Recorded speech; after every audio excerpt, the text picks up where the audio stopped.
பேரவைத் தலைவர் அவர்களே, ஒரு முக்கியமான விஷயத்தை இங்கே பதிய வைக்க விரும்புகின்றேன் உங்கள் மூலமாக. நேற்று முன்தினம் அரசு அறிவிச்சிருக்கிறது, அனைத்து சட்டமன்ற உறுப்பினர்களுக்கும் புதிய வாகனம் இந்த அரசு வழங்குவதாக முடிவெடுத்து அறிவிச்சிருக்கிறீங்க. அதில் எங்களுடைய திராவிட முன்னேற்ற கழகத்துடைய நிலைமை இந்த அரசில் சபையில் நான் பதிய வைக்க விரும்புகின்றேன். ஏற்கனவே தமிழ்நாடு அரசு கடும் நிதி நெருக்கடியில் இருப்பதாக மாண்புமிகு முதலமைச்சர் அவர்களே கூறி வருவதால் எங்களுடைய கழக தலைவர் மாண்புமிகு முன்னாள் முதலமைச்சர் திரு முத்துவேல் கருணாநிதி ஸ்டாலின் அவர்களின் அறிவுறுத்தலின் பேரில் திராவிட முன்னேற்ற கழகத்தைச் சேர்ந்த 59 சட்டமன்ற உறுப்பினர்கள் இவ்வாகனங்களை பெறுவதில்லை என்று முடிவெடுத்துள்ளோம். மேலும் அரசுக்கு ஏற்படுகின்ற தேவையற்ற செலவுகளை குறைக்கின்ற நோக்கத்தில் மாண்புமிகு சட்டமன்ற உறுப்பினர்கள் தங்களது தேர்தல் வேட்பு மனுவில் குறிப்பிட்டுள்ள பொருளாதார சூழலை கவனத்தில் கொண்டு பொருளாதாரத்தில் நலிவடைந்துள்ள உறுப்பினர்களுக்கு மட்டுமே இந்த அறிவிப்பின் கீழ் வாகனம் வழங்க வேண்டும் என்பதை இந்த அரசினுடைய கவனத்திற்கு தாங்கள் எடுத்து செல்ல வேண்டும் என்று கேட்டுக்கொள்கின்றேன். கையெழுப்பம் விட்டு இந்த கடிதத்தை உங்கள் மூலமாக அரசுக்கு கொடுத்துக்கிறோம். மாண்புமிகு நீர்வள மாண்புமிகு பொதுப்பணித்துறை அமைச்சர் அவர்கள். பேரவைத் தலைவர் அவர்களே, எங்களுடைய அரசினுடைய முதலமைச்சருடைய நோக்கம் புதிதாக தேர்ந்தெடுக்கக்கூடிய மக்கள் மட்டுமல்ல, இதே சட்டமன்றத்தில் ஏழ்மையா இருக்கக்கூடிய சட்டமன்ற உறுப்பினர்களும் இருக்கிறாங்க. அதுல முக்கியமாக விடுதலை சிறுத்தைகள் கட்சியுடைய சட்டமன்ற உறுப்பினர் அங்கிருந்து வரும்போது பஸ்ல தான் வந்துட்டு போறாரு. என்ன பிரச்சனை? பேசாதீங்க, யாரும் பேசாதீங்க. திமுக காலையில இருந்து என்ன பிரச்சனை தெரியலையே. நீங்க பேசுங்க. எதிர்கட்சி தலைவர் ஒரு பதில பதிவு பண்ணா நாங்க அது பதிவு பண்றோம். பண்ணுங்க. அப்ப விசிகேல இருந்து ரொம்ப ஏழ்மையா இருக்கக்கூடிய ஒரு உறுப்பினர் கேட்கிறாரு. அவருடைய குரல் யார் யாரெல்லாம் பஸ்ல வராங்க, யார் யாரெல்லாம் ட்ரெயின்ல வராங்க, அவருடைய குரலா இருந்துச்சு. அப்ப முதலமைச்சர் அனௌன்ஸ் பண்ணும் பொழுது பொதுவா அவையை பொறுத்த வரைக்கும் எல்லோரும் சமம்னு நினைக்கக்கூடிய ஒரு முதலமைச்சர், அதுதான் ஒரு புரோட்டோகால். அப்ப எங்க பொதுச்செயலாளர்கிட்ட கார் இருக்கு, என்கிட்ட கார் இருக்கு, இங்க இருக்கக்கூடிய எல்லாருக்கும் கார் இருக்கு. நாங்க போய் சட்டமன்ற உறுப்பினர் கார் வேணும்னு கேட்க போறது இல்லை. இது ஒரு அடிப்படையா இருக்கவங்களுக்கு புரிதல் இருக்கும். அரசியலா நினைச்சாதான் இது அரசியல். எங்க ஏழ்மையா இருக்காங்களோ அவங்க விண்ணப்பத்தை கொடுப்பாங்க. இது சட்டமன்ற உறுப்பினர்களுடைய ஒரு உரிமையா மாற்றப்பட்டு தமிழக வெற்றி கழகத்துல யார் யாருக்கெல்லாம் கார் இருக்காங்களோ நாங்க யாருமே கார் கேட்க போறது இல்லை. இதுதான் எங்களோட நிலைப்பாடும். இதுதான் எங்களோட நிலைப்பாடும். எங்க கிட்ட 2-3 கார் இருக்கு, நாங்க போய் சட்டமன்ற உறுப்பினர் கார் கேட்க போறது இல்ல. நம்ம மன்னார்குடி எம்எல்ஏ சொன்னாரு, என்கிட்ட 4 கார் இருக்கு, ஆனா என்னுடைய தனிப்பட்ட கார்ல போகும்போது அரசு அதிகாரிகள் முன்பு அரசு கார்ல போனா நான் ஒரு மரியாதை இருக்கு. இப்ப மாண்புமிகு எதிர்கட்சி தலைவர்கிட்ட 2-3 வீடு இருக்கு, ஆனா அரசு பங்களால இருக்கிறாருல்ல. அவர் லெட்டர் என்கிட்ட தான் கொடுத்தாரு, பொதுப்பணித்துறை அமைச்சரா என்கிட்ட தான் கொடுத்தாரு. எனக்கு அரசு துறையுடைய பங்களா வேணும்னு கொடுத்தாரு. உடனே நம்ம கேட்க முடியுமா?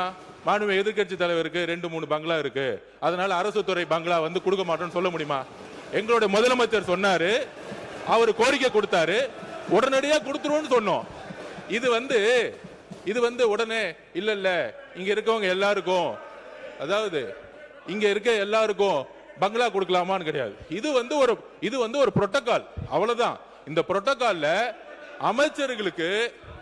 அமைச்சர்களுக்கு கார் கொடுக்கப்படுது, வீடு கொடுக்கப்படுது, 4 உதவியாளர் கொடுக்கப்படுறாங்க. அப்ப சட்டமன்ற உதவியாளர் கிடையாது, சட்டமன்ற வீடு கிடையாது. சட்டமன்ற உறுப்பினர்களுக்கு நீங்க உங்களுடைய தேர்தல் பத்திரத்துல கார் இல்லைன்னு சொல்லலாம், வீடு இல்லைன்னு சொல்லலாம், 10,000 ரூபாய் பணம் இருக்குன்னு சொல்லலாம். ஆனா எங்க கிட்ட பல்வேறு சட்டமன்ற உறுப்பினர்கிட்ட எங்க கட்சியில சொந்த வீடு இல்லாதவங்க இருக்காங்க, கார் இல்லாம இருக்காங்க. அது மாதிரி மற்ற கட்சிகளையும், தாவேகா மட்டும் இல்ல, எல்லா கட்சியும் கம்யூனிஸ்ட் தோழர்கள் அங்கிருந்து வராங்க. அந்த மாரிமுத்து அண்ணன் கிட்ட கார் கிடையாது. இதுதான் கம்யூனிஸ்ட் தோழர்களுடைய நிலைப்பாடு. அப்ப ஒரு அறிவு பெறும் பொழுது இந்த கட்சியோடைய சட்டமன்ற உறுப்பினர், இந்த கட்சியோடைய உறுப்பினர்களுக்கு அறிவிப்பு வராது. முதலமைச்சர் பொதுவா எல்லோருக்கும் ஒரு அறிவிப்பை கொடுக்கிறாரு. அதுல தமிழக வெற்றி கழகத்தோட நிலைப்பாடு, ஏற்கனவே கார் இருக்கவங்க அப்ளை பண்ண மாட்டாங்க, இதுதான் நிலைப்பாடு. இது எல்லா கட்சியோட நிலைப்பாடு அப்படிதான். ஆனா அறிவிப்பு தனி செயலாளர்ங்கிற அறிவிப்பு ஒரு சட்டமன்ற உறுப்பினர் 3 லட்சம் மக்களை போய் பார்க்க வேண்டிய நிர்பந்தம் இருக்கு. அவரோட தொகுதிக்கு போக வேண்டிய நிர்பந்தம் இருக்கு. ஊர்ல இருந்து வர வேண்டிய நிர்பந்தம் இருக்கு. அதனால இது ஒரு உரிமையா பண்ணிருக்கார தவிர இதுல ஆடம்பரம் காருங்கிறது ஆடம்பரம் கிடையாது. மக்களை சந்திக்கக்கூடிய ஒரு தேவை. ஊழல் இல்லாத சட்டமன்ற உறுப்பினர்களுக்கு கார் இன்னைக்கு தேவை. மக்களை பார்க்க போனோம். அதுதான் நாங்க பதிவு பண்றோம். மாண்புமிகு மாண்புமிகு யார் பேச 2 பேர். மாண்புமிகு உறுப்பினர் முன்னாள் அமைச்சர் கே என் நேரு அவர்கள். பேரவைத் தலைவர் அவர்களே, மாண்புமிகு எதிர்க்கட்சி தலைவர் அமைச்சர் அந்தஸ்தில் இருக்கிறார். அவருக்கு அது அவருடைய உரிமை, அரசாங்கம் தருகிறது. எனவே அந்த வீடு கொஞ்சம் உட்காருங்க உட்காருங்க உட்காருங்க. எனவே அவர் அந்த அரசாங்க வீட்டில் இருந்து பணியை கவனிக்க வேண்டும் என்பதற்காக அந்த வீட்டை கேட்டு வாங்கியிருக்கிறார்கள். ஆனால் நான் கொஞ்சம் இருங்க, பேசி முடிக்கட்டும். பேசுறேன், நான் சொல்றேன், நான் சொல்றேன். நீங்க பேசுங்க. இப்ப நாங்க கார் வேணான்னு தானே சொல்றோம். உங்கள்கிட்ட வேணும் நான் கேட்கிறேன். கார் வேணான்னு சொல்றேன். அவர் சொல்றார் 2-3 கார் வச்சிருக்கான், இங்க கூட அந்த நிலையில் தான் இருக்கு அப்படிலாம் சொல்றாரு. நான் கார் வேணாம், ஏற்கனவே அரசாங்கம் செலவு வைக்குது, கார் வேணான்னு சொல்றேன். அவர் உடனே முதல்ல ஏற்கனவே இருக்கிற தேர்தல் பணியில் இருந்தது 10,000 தான் இருக்கு, கார் இல்லைன்னு சொன்னா நீங்க தப்பு தானே. நாங்க சொன்னா கேஸ் போடுங்களேன், போடுங்களேன் கேஸ. ஏங்க உண்மைதானே சொல்றேன். உண்மை அந்த தேர்தல் நிற்கும் போது கொடுக்குற அவிடவிட்ல என்ன இருக்காதான் அதை கொடுக்க முடியும். எனவே எதை எடுத்தாலும் ஒரு குதர்க்கமாக பேசினா எப்படி சரியா இருக்கேன். அவரு நீங்க வீட்டில் வந்து காரு வேணான்னு தானே சொல்றோம், உங்களுக்கு செலவு கம்மி பண்ணுன்னு தானே சொல்றோம்.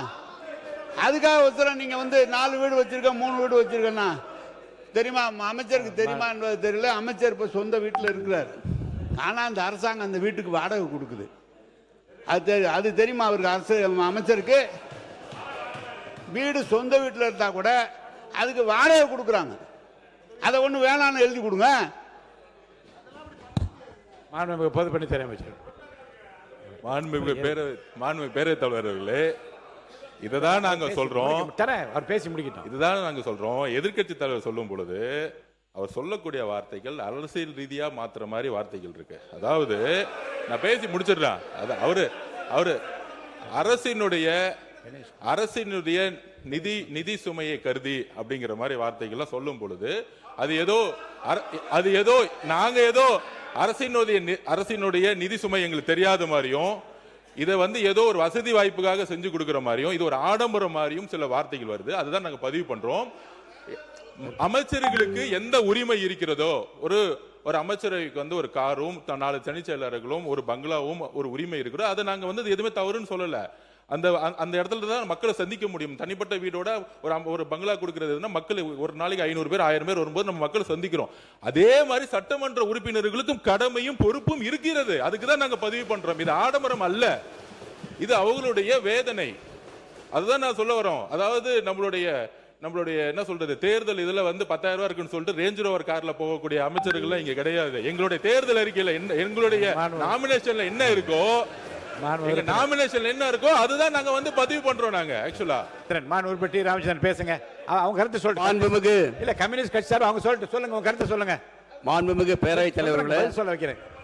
சொல்ல வைக்கிறேன். பேசி முடிக்கிட்டு சொல்ல. மாண்புமிகு பேரவைத் தலைவர்களே, சுருக்கமா சொல்லுங்க. சில சட்டமன்ற உறுப்பினர்கள் கார் வேண்டும் என்று முதலமைச்சர் கோரிக்கை வச்சாங்க. ஆமா, முதலமைச்சர் அறிவிச்சிருக்காங்க. ஆமா. ஆகவே இல்லாதவங்க கொடுக்க வேணும்னு சொல்ல, எங்களை பொறுத்தவரை கார் தேவையில்லை என்பது எங்களுடைய நிலைப்பாடு என்பதை தெரிவித்துக் மாண்புமிகு பாட்டாளி மாண்புமிகு உறுப்பினர் கணேஷ்குமார், முனைவர் கணேஷ்குமார் அவங்க சொல்லிட்டேன். மாண்புமிகு பேரவைத் தலைவர் அவர்களே, ஒரு சட்டமன்ற உறுப்பினருக்கு மக்கள் பணி செய்வது என்பது மிக அவசியமான ஒன்றுதான்.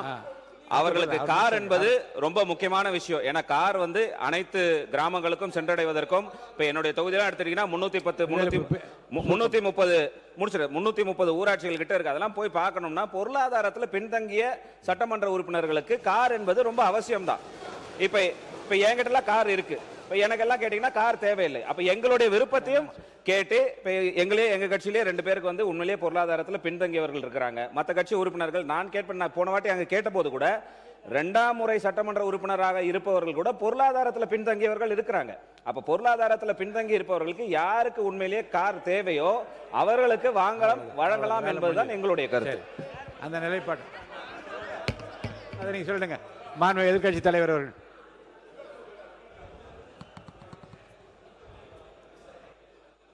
பேரவைத் தலைவர் அவர்களே, எங்களுடைய தலைவர் இதை அரசியல் செய்வதற்காக கிடையாது.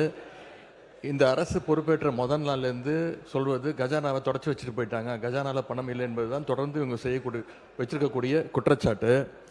அது மட்டும் இல்லை, இவங்களோட தேர்தல் பிரச்சாரத்தில் இப்போ இருக்கக்கூடிய அமைச்சர்கள், சட்டமன்ற உறுப்பினர்கள், அவங்க இயக்கத்தை சேர்ந்தவங்க நிறைய பேர் சொல்லியிருக்கிறாங்க, தொடர்ந்து இலவசமாக கொடுக்குறீங்க, எல்லாத்தையும் இலவசமாக கொடுக்குறீங்கன்னு இவங்க குற்றம் சாட்டிட்டு இன்னைக்கு காரை இலவசமாக நீங்கள் கொடுக்குறீங்க. அது உங்கள் முதலமைச்சருடைய உரிமை.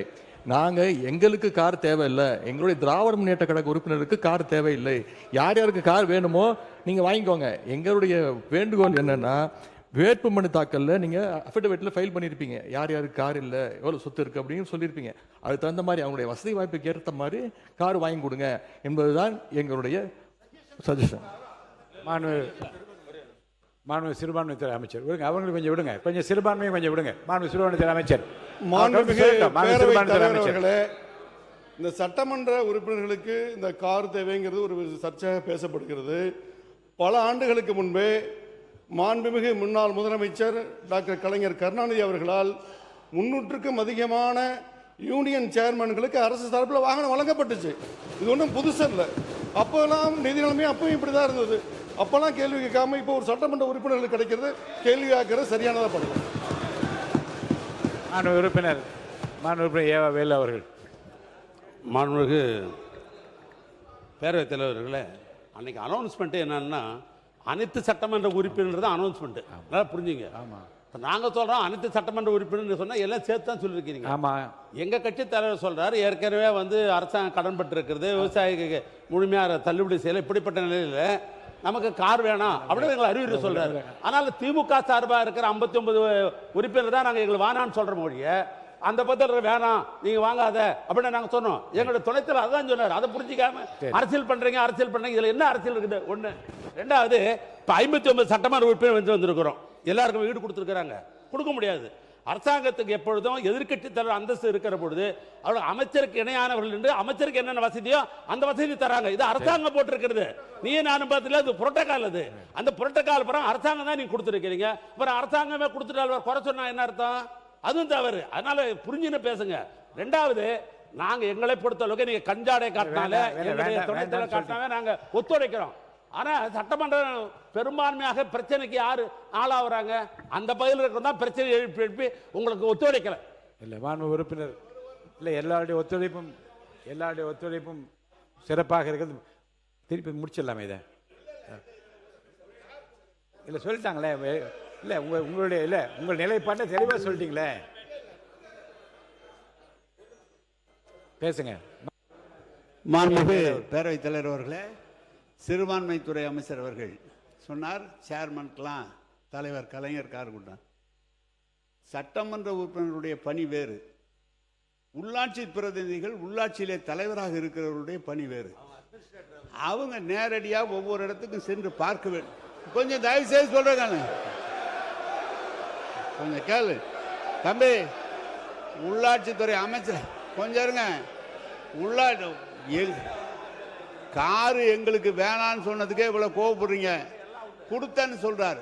ஒரு உள்ளாட்சி துறையில சேர்மனா இருக்கிறவரு, 30 பஞ்சாயத்தை பார்க்கிறவரு, 30 பஞ்சாயத்தை நிர்வாகத்தை பார்க்கிறவரு. சார், செக் பவர் உங்களுக்கு இருக்கா? சட்டமன்ற உறுப்பினர் செக் பவர் இருக்கா? உள்ளாட்சி பிரதிநிதி தலைவருக்கு செக் பவர் உண்டு. எனவே நீங்க உள்ளாட்சி தலைவர் அது கொடுக்குறோம். மாண்புமிகு பேரவைத் தலைவர் அவர்களே, மாண்புமிகு பேரவைத் தலைவர் அவர்களே, அண்ணா ஒரு நிமிஷம் மாண்புமிகு பேரவைத் தலைவர்களே, மாண்புமிகு மூத்த உறுப்பினர் கேட்டாரு, சட்டமன்ற உறுப்பினர் செக் பவர் இருக்கான்னு அப்படின்னு. செக் பவர் இல்லை, ஒத்துக்கிறோம். ஆனால் மக்களுடைய எதிர்பார்ப்பு என்ன தெரியுமா? அந்த புதிய சட்டமன்ற எதிர்பார்ப்புன்னா, பெரும்பாலும் தேர்தலில் நாங்கள் பிரச்சாரத்துக்கு போகும்போது சொன்னது, நிறைய இடத்துல எம்எல்ஏவை நாங்க பார்த்ததே கிடையாது. எம்எல்ஏ ஓட்டு கேட்கும் போது வந்தாரு, அதுக்கப்புறம் வரவே இல்லை. மழை வரும்போது வரல, எங்க குறைய கேட்க வரல, என் தொகுதியிலேயே அது இருந்துச்சு, எம்எல்ஏ ஆபீஸ் கூட இல்லைன்னு. அப்ப மக்களுடைய எதிர்பார்ப்பு என்னன்னா, சட்டமன்ற உறுப்பினர் நாங்க தேர்ந்தெடுக்கப்பட்டு எங்களுடைய கோரிக்கையை நிறைவேற்றுறதுக்கு எங்களை வந்து பாருங்கன்னு சொல்றாங்க. அப்ப பாருங்கன்னு சொல்லும்போது நடந்து போய் பார்க்க முடியாது.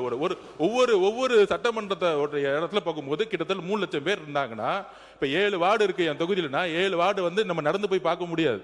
அப்ப இது வந்து ஆடம்பரம் கிடையாது. இது அரசியல் ரீதியா நம்ம வந்து அமைச்சருக்கு எப்படி வந்து மூத்த உறுப்பினர் சொன்னாரோ அது வந்து அரசே கொடுத்திருக்கும். சட்டமன்ற உறுப்பினர்களுக்கு இது ஆடம்பரம் கிடையாது. ஒவ்வொரு சட்டமன்ற உறுப்பினர் மக்களை போய் சந்திக்க வேண்டும் என்ற எண்ணத்தில் தான் மாண்புமிகு முதலமைச்சர் இந்த காரை வந்து அனௌன்ஸ் பண்ணியிருக்காரு. மக்களை சந்திக்க வேண்டும், இதுதான் முக்கிய கோரிக்கை. சந்திக்கும் போதுதான் அனைத்து டிபார்ட்மெண்டோடைய ஒவ்வொரு ஆபீஸ்க்குள்ள போய், இப்ப நீங்க வந்து உள்ளாட்சி துறையெல்லாம் இந்த ஆபீஸ்ல உட்காந்துட்டு ஒரு சட்டமன்ற உறுப்பினர் கேள்வி கேட்கும் போது அந்த அதிகாரிகள் உள்ளபடியே ஒரு பயம் வரும். இல்ல வீட்டுக்குள்ளேயே உட்காந்துக்கிட்டு நம்ம வந்து ஒரு அரசியல் செய்ய முடியாது. மக்களுடைய தேவைகளை ஒவ்வொரு தெருவா செய்யணும். அதுக்கு தான் இந்த இதை தவிர இது ஆடம்பரம் கிடையாது. எதிர்க்கட்சி தலைவருடைய நிலைப்பாடுல நாங்களும் இருக்கோம். யார் யாருக்கெல்லாம் கார் இருக்கு அவங்க ஆட்டோமேட்டிக்கா யாரும் அப்ளை பண்ண போறது இல்லை. ஆனா ஒரு முதலமைச்சருடைய அறிவிப்பு பொதுவான அறிவிப்பா தான் இருக்க முடியும். இதுதான் ஒரு அரசுடைய புரோட்டோகால்.